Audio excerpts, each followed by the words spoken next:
Alors la Gemara de Chok l'Israël ce matin, Berachot, Chav Gimel Amud Aleph, Berachot 23a. Tanou Rabbanan, nos sages nous enseignent, Anitzrach le Nekavav, Alitpalel. Celui qui a besoin de se soulager, il faut pas qu'il fasse sa prière. Veimit Palel, Tefilato Toeva. Et s'il a fait sa prière est non acceptée par Hachem. Pourquoi? Parce que il serait tenu et il fallait qu'il se soulage avant de faire sa prière.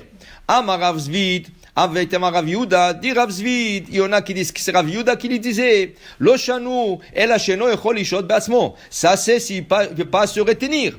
Avalim echol ishot be'atzmo, tifilato tefila. S'il peut se retenir, sa prière est toujours acceptée. Ve'at kama, jusqu'à quand une personne peut se retenir et continuer à faire sa prière? Amarav sheshet, ad parsa, jusqu'à marcher une parsa c'est 4 km, 72 minutes. Ça veut dire que la personne qui a besoin, au milieu de sa prière, elle a besoin de se soulager, il faut qu'elle prévoie. Est-ce que si j'aurais maintenant à marcher 72 minutes, j'aurais pu me retenir?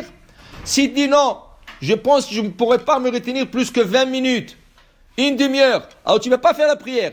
Et si tu as fait ta prière, toi Eva, c'est pas accepté. Okay? Alors la personne, c'est pour ça qu'on dit que le matin, avant de venir à la prière, il faut se nettoyer le corps pour être sûr que pendant la prière, le corps est propre. Mais il peut arriver des situations que la personne n'a pas prévues et c'est devenu comme ça, du coup, il a besoin de se soulager. Alors on va expliquer qu'est-ce que la personne fait au milieu de la Hamida, par exemple. S'il est en pleine Hamida, qu'est-ce qu'il fait? Dans ce cas, il enlèvera son tzitzit et ses téphilim et son tzitzit, et il ira se soulager. C'est ça, maintenant, quand il sortira, il fera netilat yadayim, il revient, il repose son talit et ses téphilim, son bracha, parce qu'il est en pleine amida. Il est en pleine amida. Maintenant, il fera sa amida. D'où est-ce qu'il commence la amida? Alors là, comme il s'est arrêté à cause du ones, ça veut dire c'est un cas de force majeure. Malgré lui, c'est pas que lui volontairement arrêta l'amida, c'était malgré lui. Dans ce cas, la halakha dit, il faut mesurer le temps de l'amida de cette personne pendant l'année. Combien de temps ça lui prend de faire l'amida? Si ça lui prend de faire l'amida chaque jour, 4 minutes, 3 minutes, on va dire 5 minutes. Mais là, il est parti à la salle de bain, ça lui a pris exactement 3 minutes. Vite, il est retourné, il repose son talit et son tephilim, il continue l'amida de là où il s'est arrêté. Quand il termine la Hamida, il touchera le tephilim, il touchera le tzitzit et il fera la bracha que sur le tephilim. Pas sur le tzitzit. Pourquoi la différence?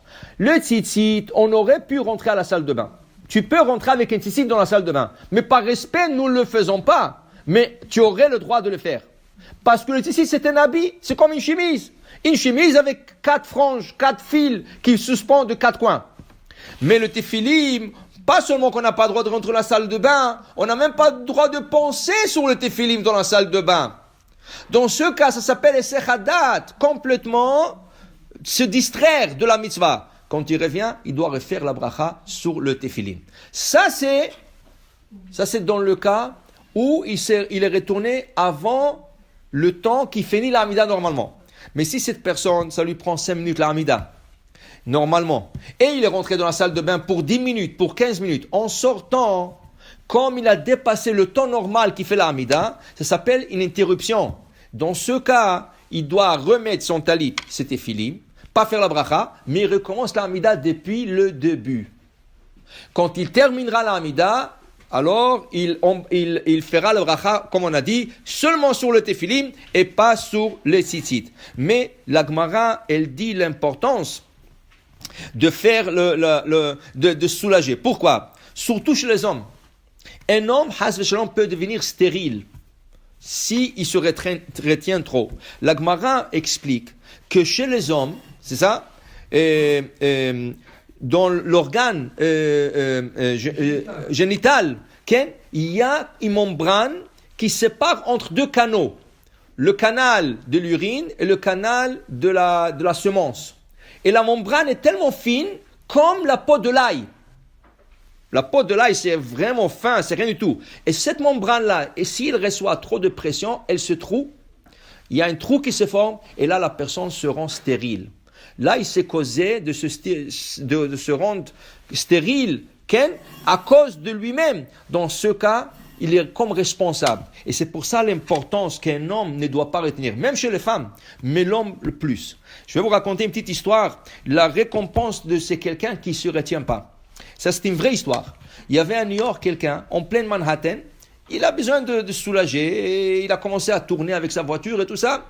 Il n'arrivait pas à trouver où se soulager. Là où est-ce qu'il allait, non, il n'y a pas de salle de bain. Donc à la fin, il se trouvait à côté d'un cimetière. Il dit, un cimetière.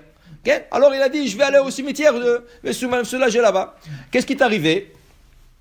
Il s'est arrêté la voiture, il est rentré dans le cimetière, il y a un gardien. Où vous allez, monsieur? Oh, je vais rien que dans la salle de bain. Passeport, carte d'identité. Il dit, pourquoi?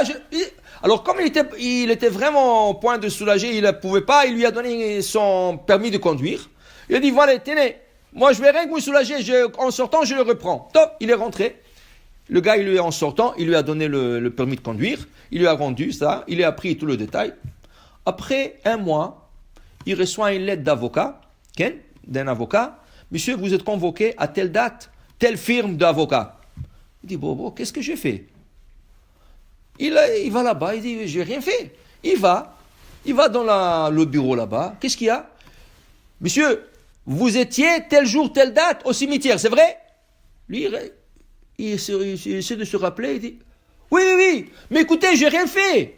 Pas de vandalisme, rien, j'ai rien de parti dans ça. Il dit, non, vous étiez là-bas, oui? Il dit, oui.